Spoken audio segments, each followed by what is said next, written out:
భారతదేశంలోనే తొలి quantum valley కూడా అమరావతికి తీసుకొచ్చారు గౌరవ ముఖ్యమంత్రి చంద్రబాబు నాయుడు గారు.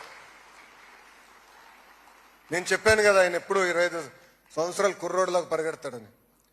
ఆయన క్వాంటం వ్యాలీ అంటే నేను చాట్ జీపీటీకి వెళ్ళి క్వాంటం కంప్యూటింగ్ ఏంటో నేర్చుకున్నా. ఆయనకి ఆ ఎనర్జీ ఎక్కడి నుంచి వస్తుందో నాకు ఇప్పటికే అర్థం అవుతుంది. చాలా మంది ఆయన విజనరీ అని చిన్నప్పటి నుంచి నాకు చెప్పేవారు. కానీ ఈ రోజు 4th టర్మ్ లో నేను చూస్తున్నా. ఉభయ గోదావరి జిల్లాలో పెద్ద ఎత్తున ఆక్వాని ప్రోత్సహిస్తున్నారు. ఇంకా ఉత్తరాంధ్రలో ఐటీ రంగం, ఫార్మా, మెడికల్ డివైసెస్ మ్యానుఫ్యాక్చరింగ్, అంతెందుకు India's largest steel plant Arcelor Mittal plant కూడా ఉత్తరాంధ్రకి ఈ రోజు కూటమి ప్రభుత్వం తీసుకొస్తాం జరిగింది. ప్రజలు మా పైన పెద్ద ఎత్తున భరోసా పెట్టారు.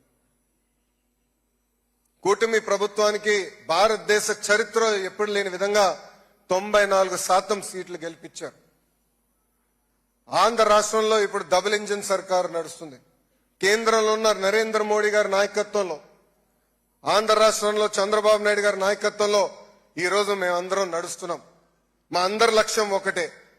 ఈ 5 సంవత్సరాల్లో, గడిచిన 5 సంవత్సరాల్లో మనం నష్టపోయిందంతా వడ్డీతో సహా తిరిగి తీసుకురావాలా, అభివృద్ధి చేయాలనేది.